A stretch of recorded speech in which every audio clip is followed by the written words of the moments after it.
길게 사랑해 주신 거에 대해서는 너무 감사드리는 거죠. 저를 처음 보시는 분도 있으니까 저는 축구 선수입니다. 축구만 이제 평생 해왔고 현장에 있는 축구 선수의 이미지를 좀 바꾸고 싶은 사람 중에 하나입니다.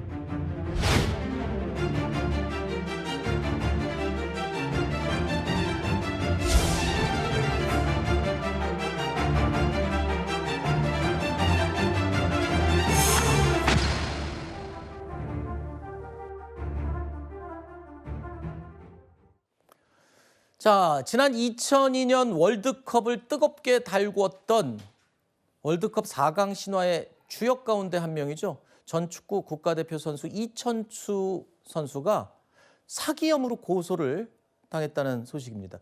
지인으로부터 생활비 명목으로 1억 원 이상의 돈을 받은 후에 한 푼도 갚지 않았다라는 게 이제 돈을 빌려준 사람 측의 주장인데요. 이거 뭐 어떻게 된 겁니까? 뭐 1억 4천만 원 정도의 돈이라고 하는데. 맞습니다. 고소인, 그러니까 이천수 씨의 이제 가까운 지인으로 알려져 있는 인물입니다. 그런데 워낙 가까운 사이다 보니까 서로 호영호재하는 사이이고 수차례에 걸쳐서 이렇게 금원을 건넬 정도로 좀 믿음이 있던 관계로 보입니다. 그러다 보니까 9차례에 걸쳐서 생활비 명목으로 한 1억 3천만 원이 넘는 4천만 원에 가까운 그런 돈을 이제 주게 된 것이고요.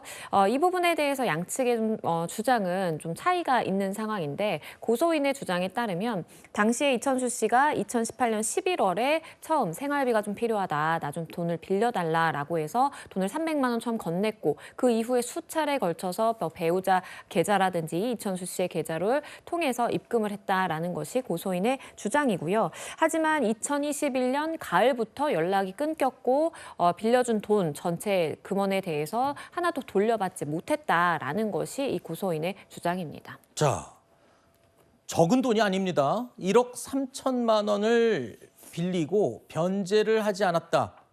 그러면 이거는 이천수 씨 측에서는 사기 혐의가 성립이 될 수도 있는 상황인데, 일단 이천수 씨 측에서는 이 부분을 부인하고 있습니다. 그러면서 이렇게 주장을 하고 있습니다.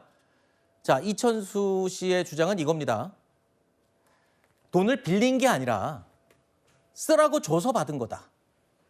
그러니까 저 때가 저 돈을 빌려준 사람이 사업을 해서 돈을 잘 벌 때여서, 그런데 이제 이천수 씨는 좀 지내기가 힘들었고, 그러니까 말하자면 도와주는 것처럼 돈을 줬다는 거예요, 생활비를. 그래서 자기는 받아 쓴 거다, 빌린 게 아니다, 이런 주장인데, 그러면 법적으로는 어떻습니까?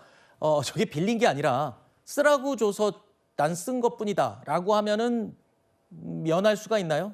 그러니까 만약에 그러한 부분에 대해서 입증을 할 수 있는 증거가 있다면 이야기가 달라질 수는 있겠습니다. 결국에는 수사 단계라든지 아니면 법원에 가서도 현출된 증거에 의해서 판단을 하는 것인데, 두 사람 간에 주고받은 문자 내용이라든지 이제 메시지를 살펴봤을 때 언제까지 갚아 내지는 언제까지 쓰고 나한테 줘라는 이야기가 있다라고 한다면 이것은 그냥 줬다라고 보기는 좀 어려울 것 같고요. 그게 아니라 명확하게 이거 그냥 주는 거다라는 이야기가 담겨 있다면 이천수 씨의 말이 신빙성이 좀 있을 수가 있겠죠. 그래서 이천수 씨의 이야기는 지금이라도 그 돈을 내가 갚을 용의가 있다라고는 이야기를 하고 있고, 하지만 우리가 사기죄가 성립하려면 기망을 통해서 어느 사람으로부터 경제적 이득이라든지 금원을 갈취를 해야 되는 것인데, 나는 실제 기망의 의도도 없었고 돈을 빼앗으려는 그런 목적성도 없었기 때문에 결국 고의가 없어서 사기죄가 성립하지 않는다라는 주장인 것이고요. 이것은 추후에 증거관계에 따라서 결국에는 판단이 될 수 있는 문제다라고 보입니다. 알겠습니다.